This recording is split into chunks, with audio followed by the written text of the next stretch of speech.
everyone.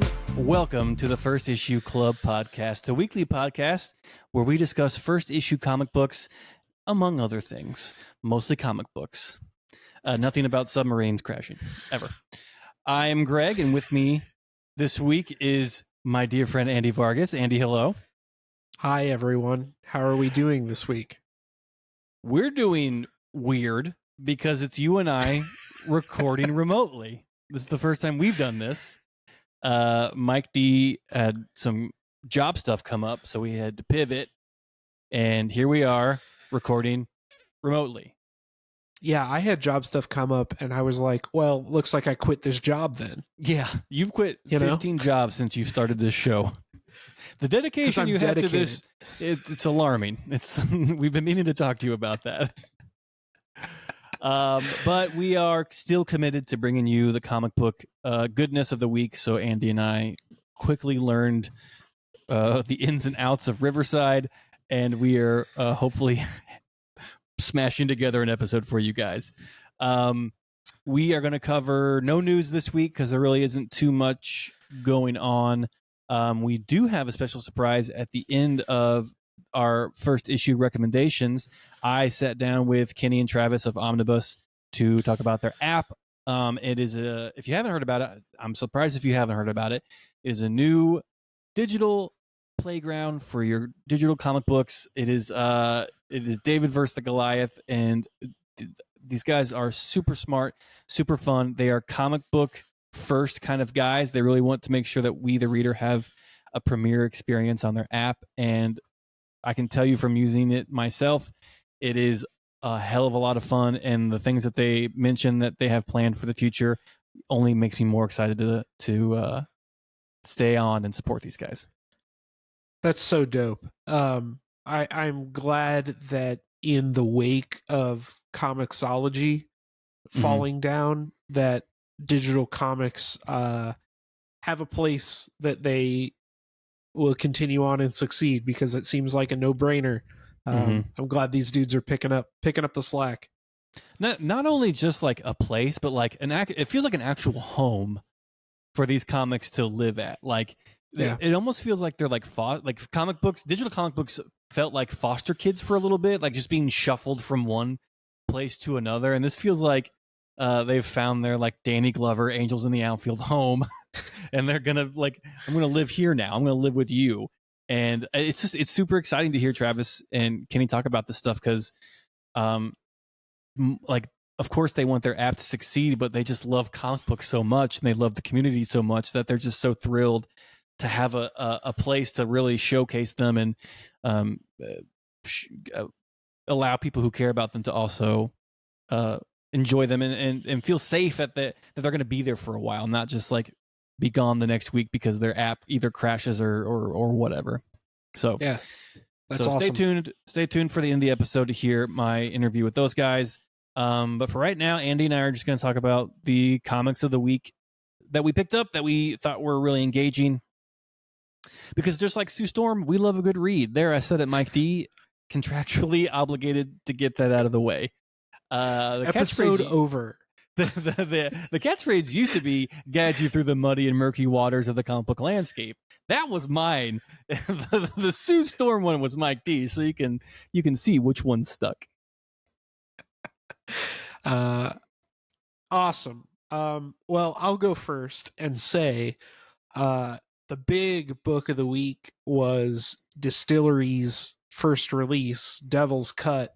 I talk about that over on the Patreon episode. So if you're not subbed to our Patreon, go do that, and we'll talk about Distillery, what I think about Devil's Cut, and my hopes and dreams for the future of this up and coming comic book company.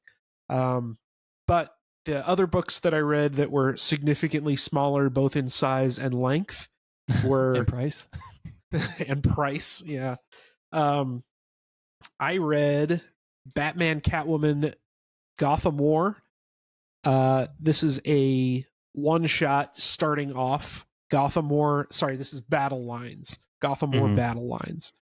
And this is Zdarsky and Teenie Howard So the two teams on Batwoman and Catwoman are both contributing to this. This is a really interesting setup to this kind of face-off book. We had War of Jokes and Riddles. We had the I Am Bane stuff. We've had big Gotham-wide wars happen over the last couple of years. This is the first one that's really involved two people that don't want to be at war with each other. Mm-hmm. So the impetus here, they're in love.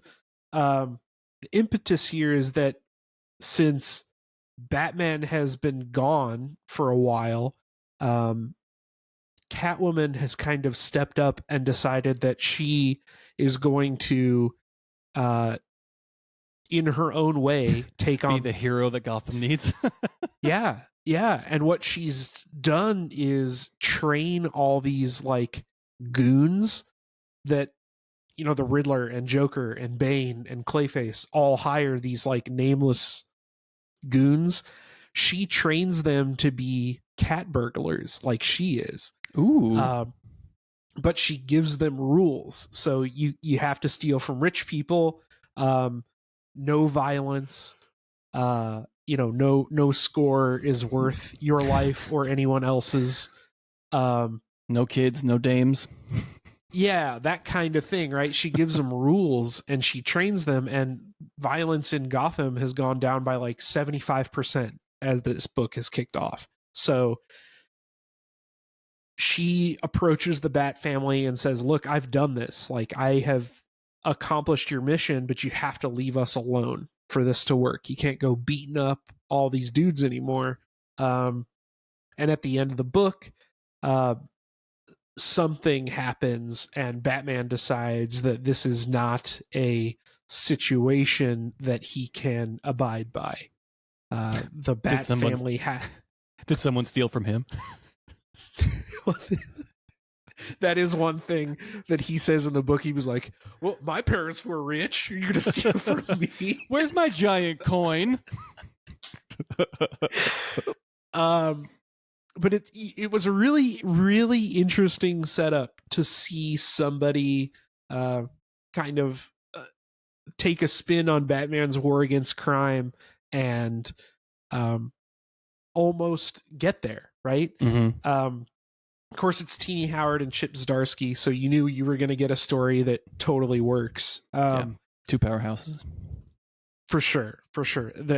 Two powerhouse creative teams. I think this little, mini event is going to be a lot of fun. I'm really, really excited about it. Of course, this was a $6 alpha book, kicking off the event, but the rest of the event is just 2 issues of Batman, 2 issues of Catwoman, and then a wrap up, an Omega or whatever. So, well, after the tirade of Night Terrors and all 52 issues needed to buy, 6 is nothing. That's a windfall. Yeah, exactly. So, Batman, Catwoman, the Gotham War, Battle Lines, thumbs up, would recommend.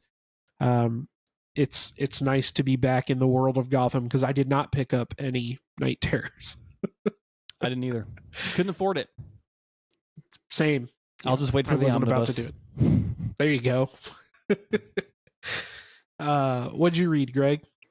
So I read a couple of first issues that require previous reading, and I knew that going into it. So I want to preface this to our dear listener.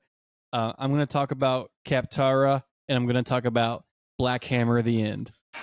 Both incredible reads. Both require context to previous volumes that will make it a much more engaging read. First of all, Black Hammer: The End by Jeff Lemire and Malachi Ward. This is just like the culmination of the magnum opus of what Jeff Lemire has created with Black Hammer. I mean, from the jump, Black Hammer has been just an incredible story and like a real not think piece, but a real divulge into like what it means to be a superhero, what it means to be good and bad. Also, like what happens when you're just transported out of there and like you just have to live on some farm you can't leave, and all the characters that expand out of that. And like this is Jeff Lemire's swan song to all of his characters that he's made, and this is it. This is going to be the end. Just like Hellboy had an end, Black Hammer will have an end. That's not to say this will be the last Black Hammer story ever told, but this is how it will come to end. It's a good book. Beautifully drawn. But if you haven't read any Black Hammer up until now, don't approach this book. Do not. There are characters in here you will have no idea who they are, and they play a pivotal role. So just go back to the beginning, and then when you finally read all that and come back and start Black Hammer the end, then you can start this episode. Is this a one shot or is this like a mini? No, it's gonna be I think like a in between a mini and a maxi, so a meaty. It's gonna be like a 6 issue. Yeah, I think so. Okay. I also read Kaptara by Chip Zdarsky and Kagan McLeod, excuse me. This is like volume 2 of Kaptara, which is a previous story that Chip was writing. Very funny, very irreverent and bizarre, and it's classic Chip Zdarsky humor mixed with the emotion that we've also seen with his work that is like underlying, like bubbling underneath the surface. Alien worlds, weird characters. There is a part where the cat character in this book returns home, and the home is shaped like Garfield in his bed under the covers. And so to give you some context, that's where you're headed with this book. But it's so good. It is brilliant, and it's funny, and it's impactful. This is like Chip Zdarsky's like passion project. Maybe one of his passion projects. This is where he has no rules. This is where he can do whatever he wants. This isn't your Daredevil or your Batman or your whatever. This is Chip's world that he's created, that he gets to plan, that he gets to make a house that looks like Garfield sleeping in his bed. You know what I mean? Like, and that's what makes it beautiful, and that's what makes it weird and great and wonderful. Again, if you haven't read volume 1 of Kaptara, do not approach this book. Go read volume 1 and then approach Kaptara 2023. It'll make for a better read. And bonus, you get to read more Kaptara. So everybody wins. Awesome. Cool. So other books that I read, I read the new Sean Murphy book, The Plot Holes. Okay, let's talk about that for a second. This book had 1 million covers, and each of them was an homage to something. Yeah. And the book itself is really an homage to all those things too. Okay. So this book. Oh, folks, if you can't see the screen right now, Andy just kind of wrung his whole face with his big man hands, like he is just prepping to deliver me news that I have cancer or something. So strap in. No, so it's really good, and I ended up enjoying it. But it starts at 100 miles an hour and just speeds up from there. Mm-hmm. It is super, super fast, laying the groundwork of this story and these characters and all this stuff. And that's not atypical for Sean Murphy stories. He doesn't like beat around the bush and slowly introduce you to stuff. So the plot revolves around this group of folks called the Plot Holes, and they live inside of a digital book library for self-publishing books. And what they have to do is go inside of the self-published books and make edits to them to improve the story, to make sure that the book gets published so that their platform doesn't disappear. You already lost me. Exactly, right? So like imagine if like Audible, right? The characters live in Audible and they have Instead to go of in my head. Yeah, and they have to go into your like Greg's manuscript and correct the story or improve the story to make sure that the book that Greg has written is good and gets a 5-star review so that Audible keeps going. Because if Audible goes away, then they die. Okay. And each one of the characters is like transposed from books that weren't good enough to save, but they pulled like a good character out. Like there's a bad story, but there's like 2 gems in there that are worth saving. Okay. And they pull those characters out and they're part of the team now. This seems like a very big idea. It is. And I also feel like I'm not really doing it justice, but if you kind of just strap in and let yourself get taken along, it kind of works. Okay. Like you start wrapping your head around the story and who these characters are and what's going on.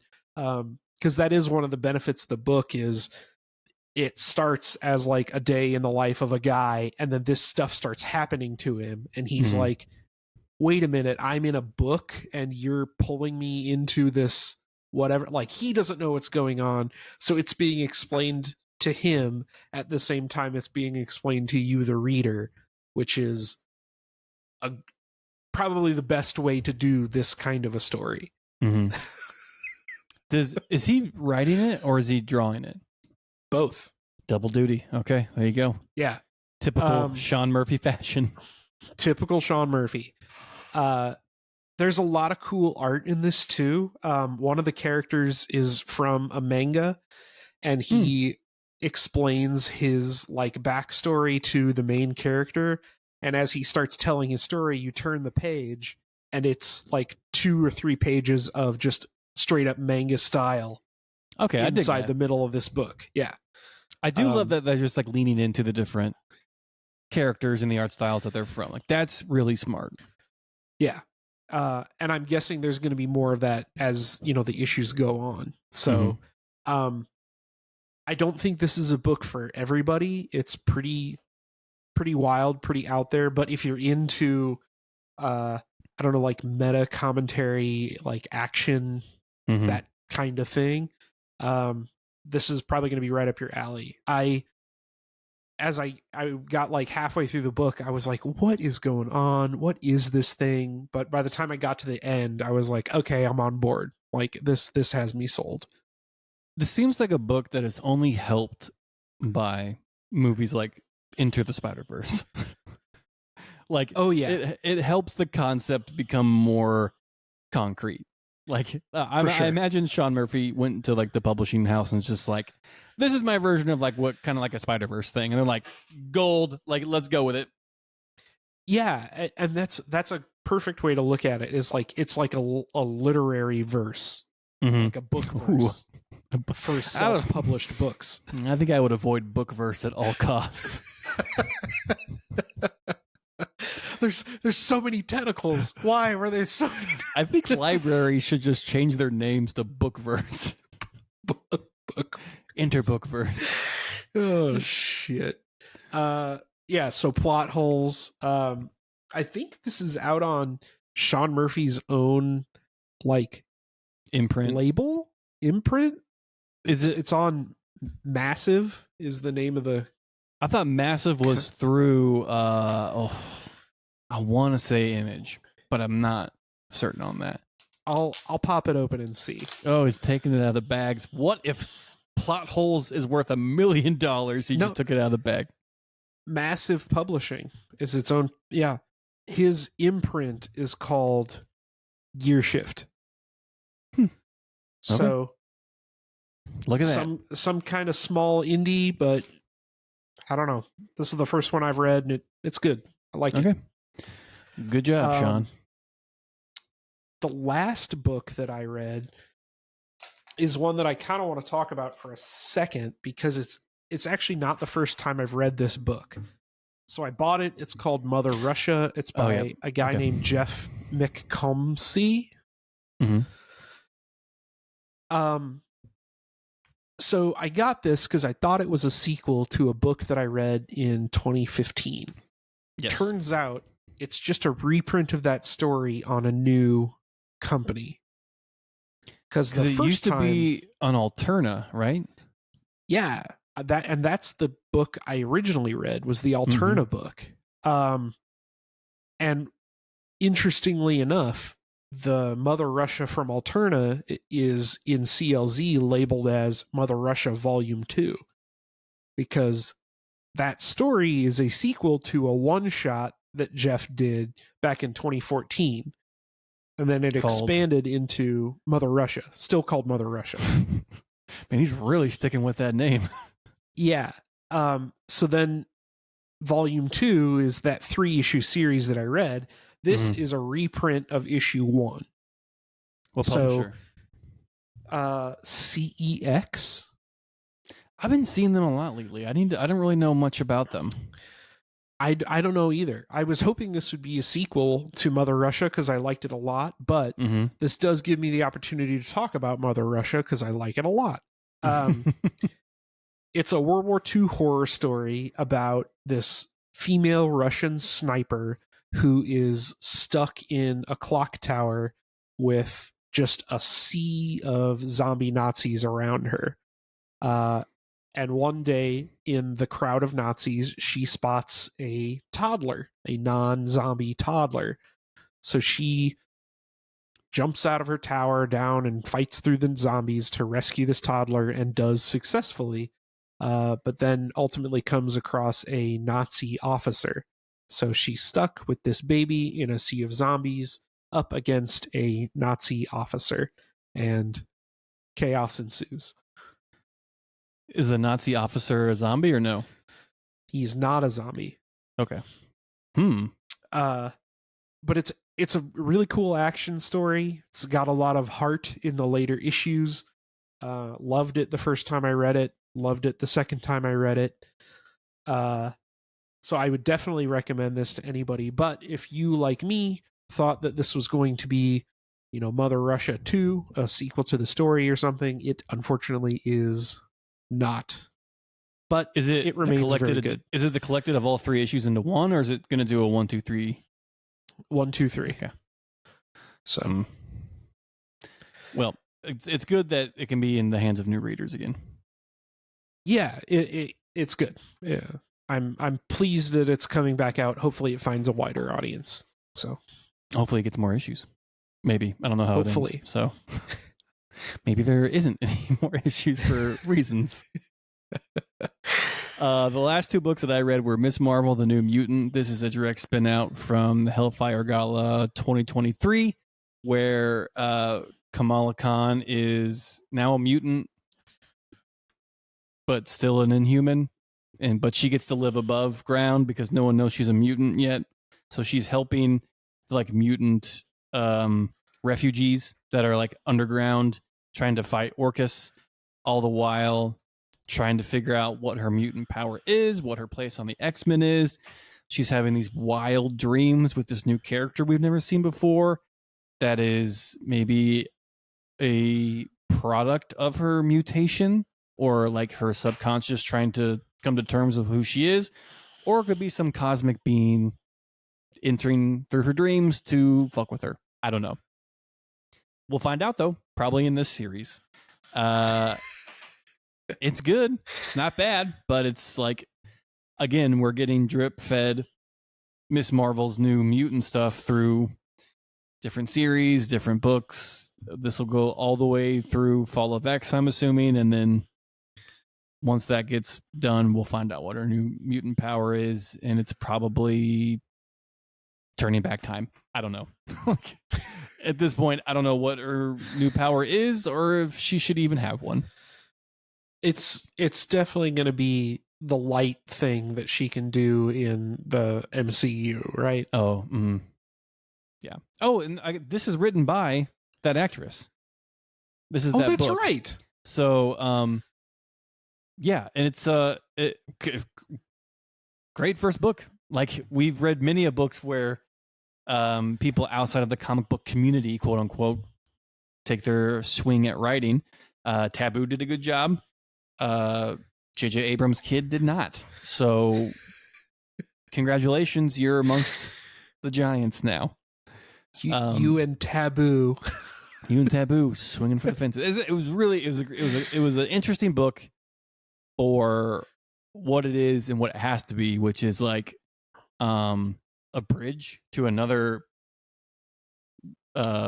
story they want to get to. Yeah. Does that make sense? Like it's totally. There's nothing meaty here because it just serves as a candy trail to the cottage where the witch is just going to throw you in the oven. So totally. Not bad. The covers were cool. There's a lot of homage X-Men covers, but implemented Miss Marvel in the homages. Anyway, that tracks. It was good. If you're on the X-Men Miss Marvel stuff, pick it up. Lastly, I got Nort's Swimsuit Edition, which is a big DC collected edition of. Actually, you know what? This book's kind of a motherfucker. I picked up the Adam Hughes cover just because it was Adam Hughes, but this is essentially a collected edition of all of the swimsuit covers that DC has done into one book. And then in the middle, there's like a story of, I think it's like the Birds of Prey or like some kind of sirens group fighting the Penguin on the beach. Are they in swimsuits while they fight? Yeah. Well, yeah, they're like at a beach party. So it's like everyone's doing a beach thing. But story-wise, it was entertaining. It was a little much because it's like they added those extra pages in there of the covers of all the swimsuit variants that had come before it. You know why you got it, and it's for the covers. So don't even like. That's the only reason we're talking about this. Save some time and money and go pick it up on Omnibus. You know, sometimes it's nice to hear somebody just validate what you already knew, though. Mm-hmm. I did not pick up this book, but I'm glad to hear it was everything. Yeah, your assumptions were right. Yep. Yeah. Just score one for Vargas. He guessed it right. Okay. Unfortunately, right, Greg is an Adam Hughes shill, so he got popped. Anyway, I think that's all the comics that we're going to cover in this episode. Tune in next week for a normal one where we'll all be hanging out together again. Visit our Patreon at patreon.com/firstissueclub. We have 2 tiers. We have a $3 tier and a $1 tier.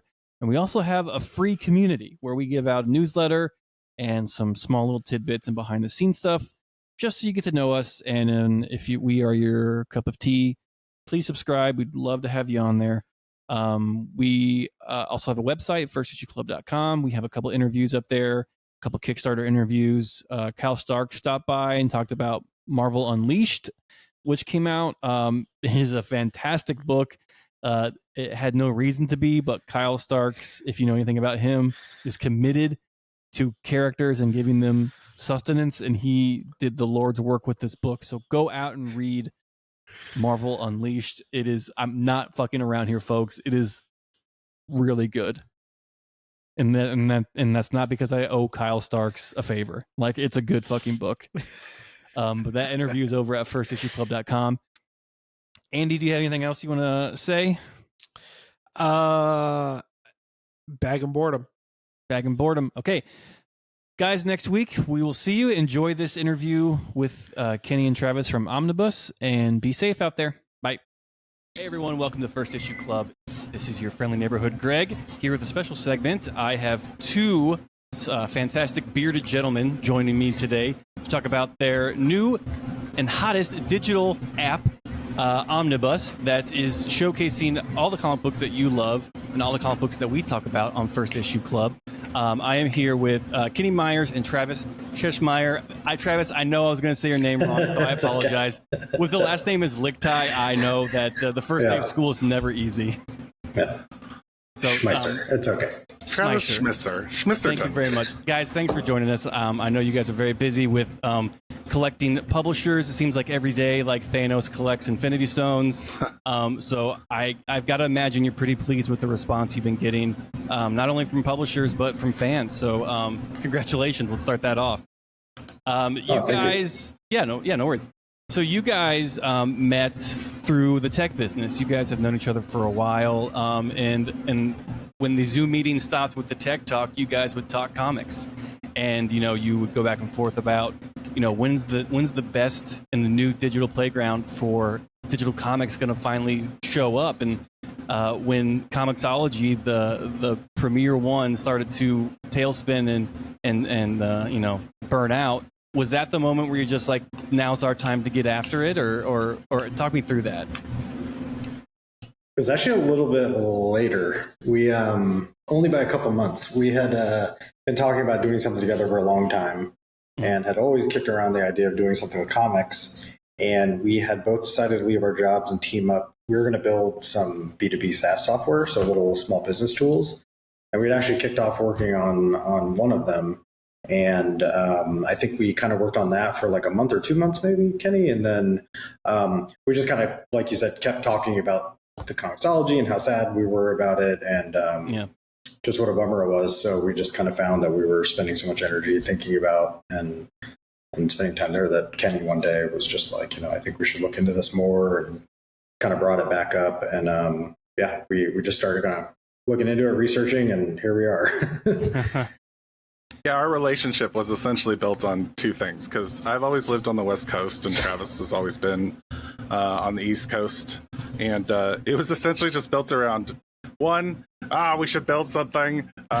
We need to leave our jobs and build something. And then the second thing was, but also I read this amazing comic by this. Have you read this guy named Tom King? Or like, we started digitally, and so we would share things that way. And obviously, it would just be links to Comixology for us for a little bit, and then it eventually, it was a sad day. I just stopped reading comics for a while because of the transition. So it was always top of mind with us, because it was one of the things that bonded us many thousands of miles, Travis, many lovely thousands of miles. And it was, I don't know, it just felt like the right time. It just really, truly felt like what are we doing? We need to do this.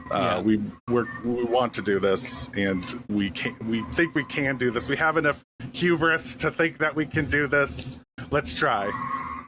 I mean, we did see it as like an opportunity, like knowing, like it would have been too tough, we think, to peel off customers, a year or two before.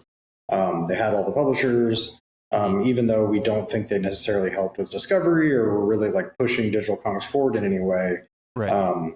It was kind of good enough, and they had everything, but that sort of, we think, made an opening, and that we were like, I think, if we're going to try it now's the time to give it a go, kind of. So it did spiral into being the reason, like the catalyst, kind of. I love that. It's like you guys are just like kind of the epitome of like two friends who talk about opening a bar, and then just like every time we get together, like, we're going to open this bar. Swear to God, we're going to open this bar. And then, I mean, here you are. I mean, to quote unquote, this is your bar of like Omnibus, the digital playground, and it is, from what I've seen, been such a huge and fantastic reaction to this app from fans who have just been clamoring for a new way and a new place to go get digital comics. You guys talk about how Comixology essentially made it easy for people not to read comics anymore. They just really just shuttered the doors pretty quickly on that. And I think you're right, Travis, when you said they weren't really pushing innovation with their app anymore. They just kind of let it go by the wayside. So I'm kind of curious with you guys, what are some things that maybe you're working on, or some ideas that, you want to build a community? I know everyone can't go to the LCS every week, so like, what are your words to those folks that still want that LCS experience, but maybe don't have one around them? I would say we know we can't emulate that LCS experience. Like we still think that's a core part of comic book and comic book culture. But to the best that we can, you'll always know the two people running your comic book store in the digital space, and you can always email us, or you could direct message us, or whatever becomes social messaging in the future. Who knows what it'll be?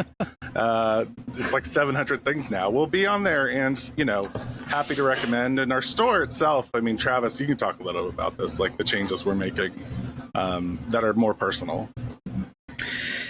Yeah, we're I think like long term, we've got a bunch of different kind of phases we want to work through to get to. Like right now, we actually decided to front load more of the kind of cross-platform stuff. So we're actually spreading now to every platform. We knew we were going to eventually, but we had some discovery features we were kind of working on earlier, or planning on working on earlier, that we switched up. So it's kind of like Be Everywhere is the one we're working on now. And then, there are some store changes that we're working in alongside working on iPhone, just to kind of make discovery a bit better. So you'll be able to like see series per publisher, sort them in different ways. There's kind of like little browsing enhancements that we just had to skip to get to launch, Sure. So that we're getting to now. So there's kind of like, we just think of them as like quality of life things we know need to be done. And then, as we get through the platform work and further along, we'll start working on discovery. And we have a bunch of ideas for what we think are kind of like novel features or things like lists, things like collections, reading order, stuff like that. That'll be the first one, and then we have a bunch more of ideas after that. So I think from discovery into like what can we do community-wise, or connecting fans or profiles, anything like that. Got a bunch of ideas. I think it's too far away to plan anything exact besides like the ideas we've kind of tossed around. So no like chat feature where you can talk IRL with people while you're reading comics. We have never had that on our list. I don't think ever. I think if we were to talk about I like your bar, like the two guys setting a bar, like if we're talking about where we are as a bar, like we're like Patty's Pub right now, and where we like to get next in our next few releases is to Cheers. The bar from Cheers. And then at the end, we'd like to be like the restaurant at the end of the universe from Hitchhiker's Guide to the Galaxy. That's where we'd like to end up. But so we have a ton of work to do in that space. And we're still in the idea space for that, with some set features that we think are just kind of naturally good for comic books, and you've seen in other apps like lists that we've just constantly talked about. And obviously platforms is the big push right now. So you guys you started out on desktop, and then you said you're expanding, or I guess you're on tablets now, and you're expanding into like the phone arena as well. Has that been kind of a hard transition to kind of shrink them down even more? Like I know you talked about metadata with the comics you get from publishers. Is that kind of just is it implemented in the data that you get from them, or is that something you have to do behind the scenes as far as fitting the screen? The kind of product and like design facing stuff that's in the phone is pretty much just the interface and scaling it down. There's a couple of things that are working to our advantage there. Like our interface is pretty simple. There's some things that naturally sort of stack. When we did the first round of UI, we actually kept a lot of that in mind, like knowing that we need to translate to mobile. So I always kind of had everything in the back of my head of like, what would this be like on a phone? Yeah. But there's some just like natural things that converted that then we have to specialize. Like, I don't know, we have some filters that are like toggles that need to change the drop downs just space wise. So there's always like optimizations and stuff like that. But we just did like an overhaul of kind of like our component system, and that was like totally anything needed to be changed in order for mobile was done in that pass. So that's what we're working on now. But there's a lot of code we can reuse from iPad onto that. But we've got the web reader done. We decided to hold off releasing it until you could buy online. We'll work on the web store. We're on iPad only right now, only on Apple platforms right now. And so no desktop yet. We probably won't ever do a desktop app, but it'll probably be a web app pretty much. So what a lot of people are used to. And then like Travis said, we have a web reader done, but we're gonna have it all be a big caboodle launch. The whole caboodle. One big mega that's update. what we're workshopping that name. What do you think of the whole caboodle omnibus whole launch? caboodle. Travis, Well, what do you think? It doesn't rhyme. People love No, alliteration. that's just me being an idiot. Sorry, I got a little sidetracked. So I mentioned metadata earlier, and that is, kind of the sexy side of comic books, how the information comes to you guys, and then it's kind of basically how publishers designate how much things cost and how they look. Does that also affect, from your standpoint, like if you could like run a sale on comics, or is that basically ran by the publisher itself? A little both. We haven't actually built the sales functionality yet, though. That's another, like, we're a super tiny team, so we just have to be super strategic about what we're taking on. Sure. But we had that in our discussions, and our contracts cover who initiates what sales and how the breakdown works. So the answer is going to be both. Like, they can initiate them, or we can. Yeah, I mean, that side of it is not that sexy. Funny enough, it really is. I don't the know. most All those sexy ones and side of zeros. comic books. It was like very complicated, and we had to build a lot for it. But I mean, most people are FTPing spreadsheets and PDFs. We have some direct connections via like adapters we built, but a lot of it is like pretty low tech. Actually, it's just like FTP. Hand crank. We hand to keep the servers going. But we have a whole assuming some system kind of hamster in a that wheel. sucks it in, Yeah. processes the PDFs, puts it in our database. We have a whole management tool for it on the back end. There's like 2 apps behind the app that you see that kind of make everything happen. Okay.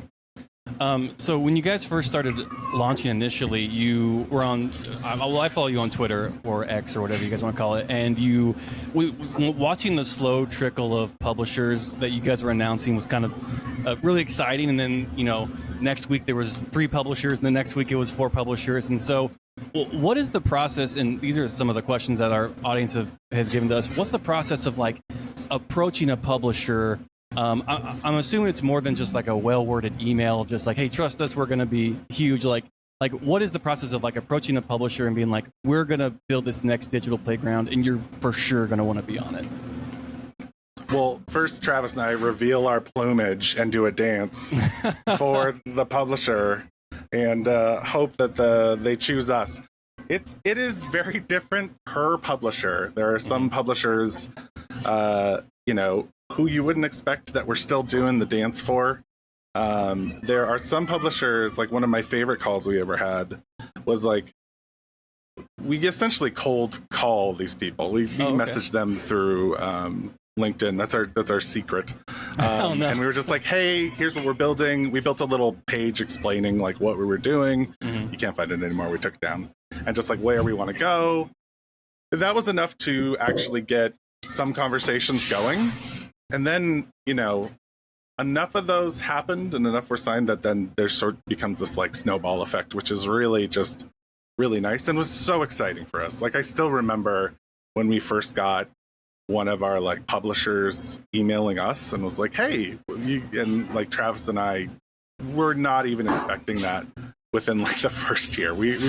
It's been pretty so it is like one of my favorite meetings was this publisher. We just like had emailed them. He's like, yeah, let's do this call. It's a Zoom call. We've never done any proposals in person or anything like that. And they were just like 2 minutes into the call, they're like, I'm gonna fucking do it. Literally, that was their language. Like, it doesn't make any sense not to do it. I mean, it's nothing off our backs, and then you make us money. It was very funny and like totally unexpected. And then some people like, it's a couple calls and understandable. Like the industry has had a lot of digital comics platforms. Yeah. And while Comixology was the beast for a while, they have been, both skeptical or just they've been the whole range. Like Travis, you'd say like the whole range of emotions we have. No one's been angry. Everyone's How'd you get this number? We get a lot of like people ignore us, which is an obvious like, I'm not just going to bother with them. But Travis, what's your perspective on that? I think you said pretty much all of it. The one thing I'd add is that we did focus early days when we were doing the cold reach outs, and we didn't have any or that many business deals in place, we were building the app from the get-go. So we kind of like went initially into this like demo mode is kind of what we were thinking of it as, and you could walk through most of the app, but it was just like a dummy data set. We had literally like ripped some PDFs and assets, and we basically worked really hard as fast as we could to get a usable version of like a demo of it so that we could show people that we know what we're doing. We can build a full app. It was just test data, but so we didn't have like the back end, that whole system that I was explaining. So that helped a lot. And I think we got lucky too, just our backgrounds from a lot of the companies we've worked at and the experience we both have, that we've built a lot of stuff. So I think some of the partners were a lot more comfortable with us because of that. Like we built a little bit of everything across many industries. So it's definitely not like our first rodeo, whereas some people that had come into this before, this might have even been the first company that they ever did or product they made. Yeah. And that wasn't really the case for us. So I think there's a level of comfort with some of it there. It's like, I mean, we're not, we're older guys. We're very old. We've been doing this a while. So that helped a little bit. But I think the demo too, like we worked as early as we could to, be like, here it is. Like you can use it. And we're actually building something, I promise. We gave people access to it. Yeah. So like I said earlier, that the reaction in the comic book world has been actually really, really positive, and because this is a digital platform that has really gained traction, with, like I said, with publishers, and like the interface is really great. Have you guys worked in tech so long? Have you guys heard anything from any of your tech friends or anybody in the tech business of just like, oh man, these motherfuckers are really going for it and they're making a good product? Like, has there been a resounding response from the tech world as well? I would say that we wanted to make sure everyone knew that we were comic book fans first. We haven't really pushed out into the tech world too much because it was super important for us to not just be like a lot of tech companies are, which are just like they come into a space and like, we know the answers to all your problems, and they're like, wow, and we're just not like, we don't know the answers to all the problems. We have our own point of view as like comic book readers for what we want, and we're definitely approaching like every publisher with we have very open like channels, and we do mean this. Like we respond to everyone and fairly quickly, because we really want that feedback, and so we've really tried to just focus on what people are doing really great in the comic community, and learning about that, and trying to learn as much as we can from every single person we talk to, be it just someone who just bought a single comic and like was like, this app isn't for me, up to someone who's like a big purchaser or a big publisher and they've been doing it for 30 years, which is unheard of in tech.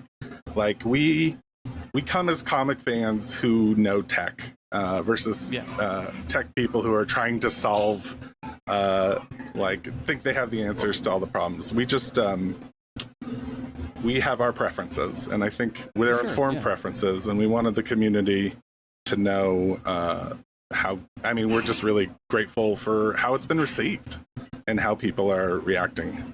That's awesome. We don't have anyone or reason to attempt to draw in or impress anyone in the tech. We want to impress comic book fans and people that want to read digital comics. For sure. So we're like solely focused on that. I guess I just, from more of a standpoint of just like, you guys were this small little like David and Goliath of just like, you, in my mind, have completely conquered any other digital platform that has come before you guys, because you just are, like you have mentioned, comics first and just so earnest about it that it's kind of proving that if you are, if you believe in the product that you're doing and like just focus on the comic book part of it, you're just going to succeed with the fans foremost. And that is, to us, like just really endearing of just like, God damn it, they really want our comic books to look the best out there and like make it the easiest way to achieve and to get them. And like, that's just been really nice to see about that you guys are just two gentlemen sitting in front of me who run the whole shebang caboodle, and that's just like really heartwarming for me and for our audience. Well, that's way too generous and way too kind, but thank you. Yeah, we really appreciate But we it. have a lot of work to do. We have a lot of work to do and a lot of things to build for other people and to reach out to other places. Like there's just, you know, that is very kind of you, but I don't know how to take compliments. Anyway. I think too, that's like one of the, we chat a lot, is like one of the hardest things is we do have limited resources and we need to move fast and we want to like release things and get in front of people as fast as we can. So it's a lot of like just trying to pick the right thing at the right time and build enough, and like we just have to like skip things that break our hearts sometimes or delay them, and they're all tough choices, but that was all in service of like, first and foremost, we need to make an app that's really good at like table stakes basic things. Like the reader needs to be great, the store needs to be easy to use, the basics of sorting your library and searching, you know, like there was a lot of just like super basic things we needed to do. And so we just, every time we kind of came up with something that fell outside of that, we were like, okay, yes, but not right now. What else? What's the more important thing? So we just, it's like every week we just do that. We look at our list and we're like, what's the next most important thing, like for fans and for the business, and like what's going to help this the most? And we just try to like manage that day to day, and we'll get to everything eventually.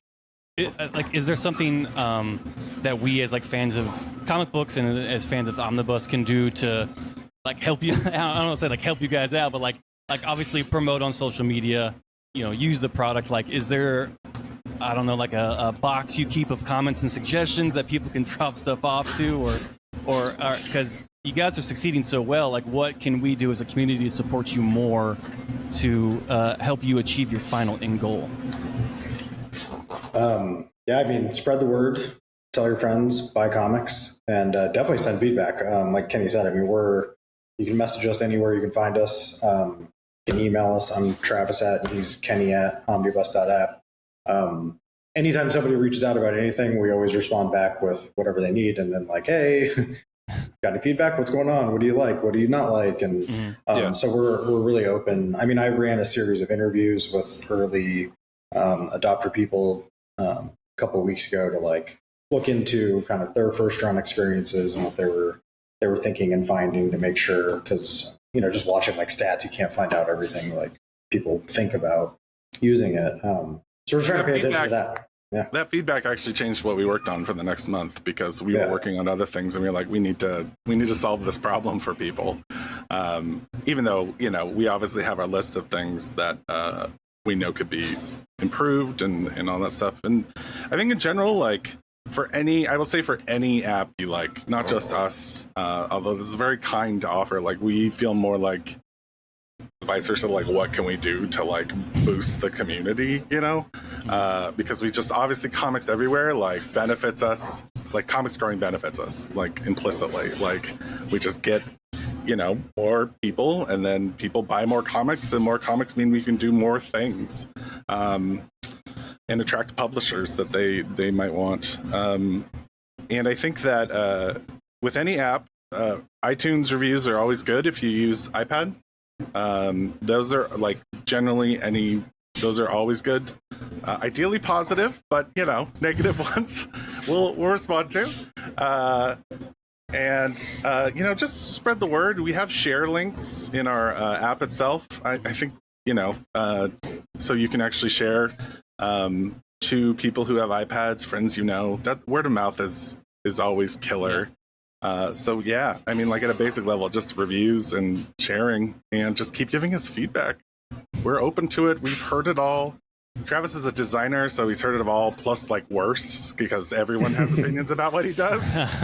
For me, it's just like the system doesn't work. I'm like, yeah, that's the system. But for Travis, it was like, this is terrible. And he's like, I don't like this font. Yeah. And they don't know what font is. Yeah, right.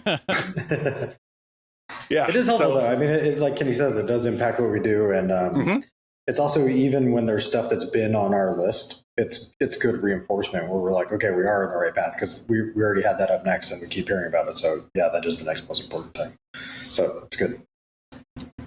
I saw that you guys are headed to, I think, New York Comic Con here pretty soon. Is there anything in particular you're excited to see, or like, when you talk to creators and you're like, oh, we work on Omnibus, they're just like, holy shit, you're the guys that work on Omnibus. Like, is there anyone you approach in the comic book world that you're just like kind of giddy and nervous to walk up to? When I went to, I'm based in Seattle. There certainly are people that we have not yet met that would probably trigger that. But when I first went to Emerald City Comic-Con as like the co-founder of Omnibus, which was last year. This year. Oh my God, time is just like a flat circle. This year, and I was literally going to stand on the other side of someone who was a mutual friend, but a comic book artist. Like my very close friends had been close friends with him, and still on the other side of his art table, I was like, "Hey, how's it going? It's okay. Well, I'll just leave you. I'll come back, okay? Because we were literally going to dinner that night to just like hang out. So there's still like, there's a lot of power, and we actually, Travis and I have had to like talk down ourselves before, be like, you know, like. Image Comics is formative to our childhood, but they're also human beings. So, right, yeah. like, you know, like, like, let's be human beings and not, you know, talk about like how much time we spent reading Spawn.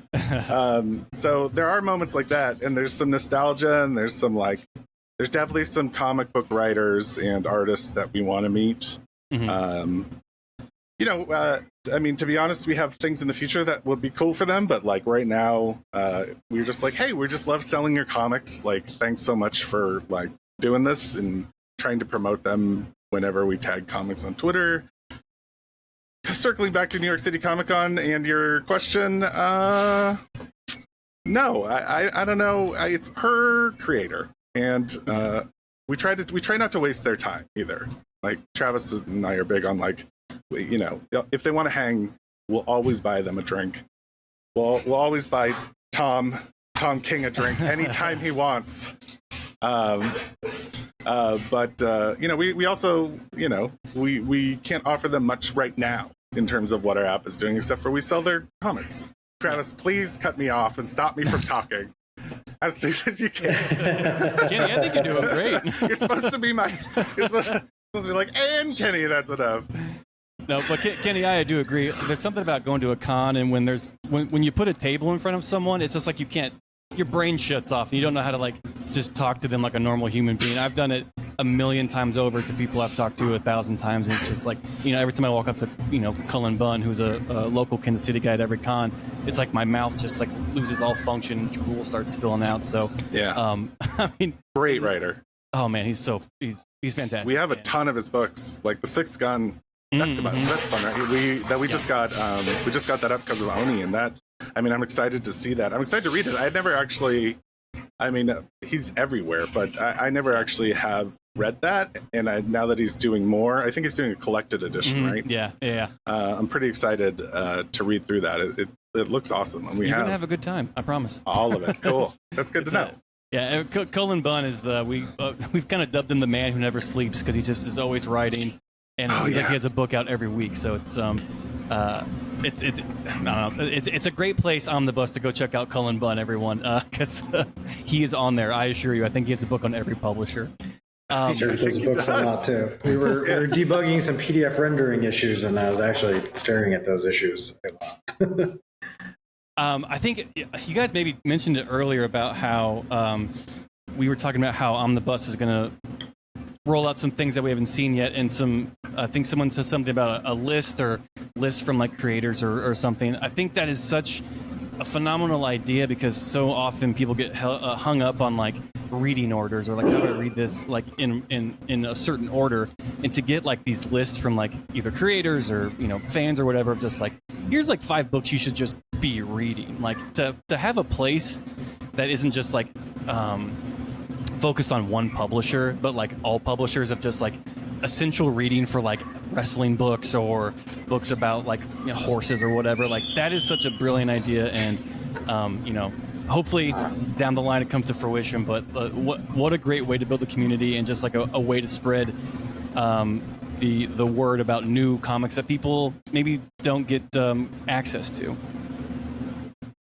So yeah, that's the plan. We think they'll be super helpful, and like you said, I mean, you rattled off a bunch of the use cases that we want to support, like not just reading orders, but favorites of all time, top things you're reading now. We're gonna actually make it so you can add series creators and books to these lists. So we're going to start with them being mostly editorialized and working with partners and creators to make lists awesome. in there. But we're probably like at least a couple of months out. We don't really give public timelines for things because so much changes week to week. Sure. But yeah, it's like that's one of our next major kind of feature pushes after we get through some of the platform stuff. Yeah, we're super excited about it. We think they'll be really cool. We have a bunch of more ideas to go past just regular lists too.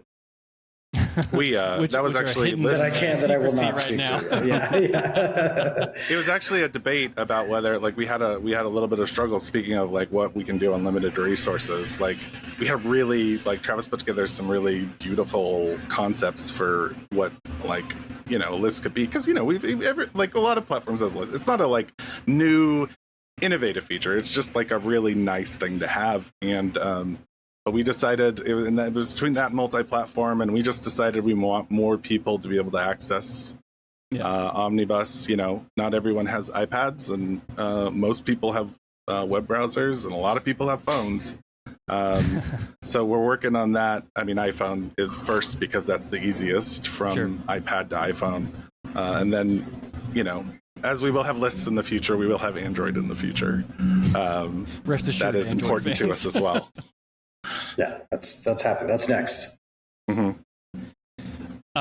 Well, I think we had like a funny idea of like a feature you could have for the app of just like people who were missing physical media. If you swipe too hard on the screen, the page rips. Oh my gosh! Don't get Travis started on these. Maybe ideas. that's like an April Fool's thing. You guys can. No, do. he literally had a page degradation idea that he threw at That me. is so funny. That is the funniest thing. Tell him, Travis. Travis, I'm all ears, man.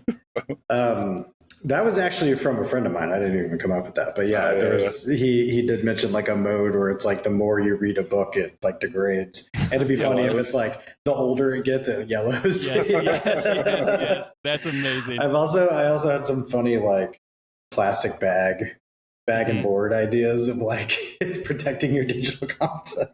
I don't know. They would just be like cute visuals. They wouldn't be anything That'd useful. Be incredible. So it'll probably be a minute before we focus on that.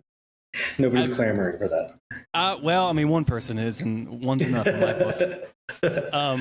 I mean, is there anything else before we let you guys go that you want the fans of First Issue Club to know, and the fans at large about comic books, about maybe yourselves or Omnibus or secret hidden future plans? Yes, if you're looking for first issues on Omnibus, we do have something in Killing the Children, Volume 1. That's a good one. For people who like horror. I mean, I think the two ultimate right now, if I were to list them, Saga, Volume 1, which we're loading from the back catalog soon, and I feel like we need to tell readers about first issues you can get on here. And then there's always the Invincible #1, Volume 1, which we have. Those are when we started getting into digital comics, and now we're old. I mean, there's some new ones that are really great too. We usually post them on our Twitter feed. They're usually #1s. But I saw that the other day, and I retweeted it. It's such a brilliant idea. I really like. They're not too deep in to Mad Cave ones, Monomyth and Monomyth Exorcist Never Die. I think they each only have like 3 or 4. I think 4 issues out. So you can jump into the first issue and you won't be very behind. Mad Cave is a publisher that's just come out of nowhere, and they've been just they're awesome too. A lot of really strong they're stuff. Right good now. People too, which is really fun. Like talking to them has been a pleasure. Like it's really nice they're just wonderful to always chat to and very chill. Also that is just such a chill guy. I'm like, his vibe just calms me down every time we talk. I mean, I think primarily most comic book people are chill, but I'm sure you guys have ran across a few that have just been anti-chill. No, honestly, what is interesting for us is like obviously there's the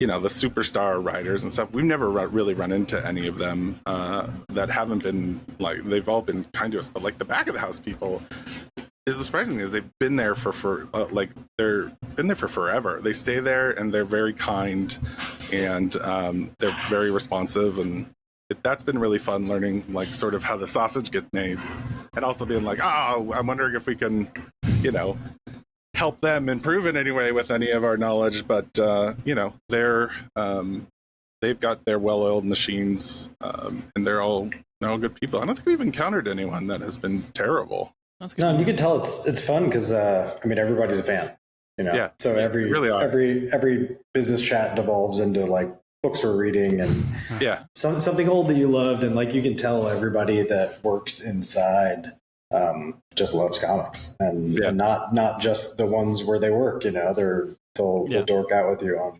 I mean, so that's really fun. Like you can tell everybody just is like really into it, which is not true of. Again, between agencies and companies I've worked for, I've worked with a little bit of every industry at this point, and that's not always true inside a lot of places. So it's fun to see. It's funny you mentioned that. When I was younger at my first con, I found out that like someone who worked for Image read DC books, and I was like, "You can do that? You can read? Yeah, you can read other books?" And they're just like, "Yeah, idiot! Like, get out of your 10-year-old kid." Well, guys, thank you so much for joining us. I want to remind everyone. Not only our first issues on Omnibus, but all comic books are on Omnibus. It's a great place to go find your digital comics and to grow as a community. Go find Omnibus on Twitter and every social media platform that there are. I won't bother listing them all because there are literally thousands, and Omnibus is undoubtedly on all of them. Change names. Oh my gosh. We could spend about another hour and a half about that, but I won't bore you guys. Kenny, Travis, honestly, thank you so much for joining us. We are huge fans of yours. Excited to see what you guys do in the future, and wish you guys nothing but success. Honestly. Thank you so much. We really appreciate you having us on. Yeah, we really appreciate it. It means a lot. All right, guys. Thank you so much. Bye, everybody. Thanks. See ya.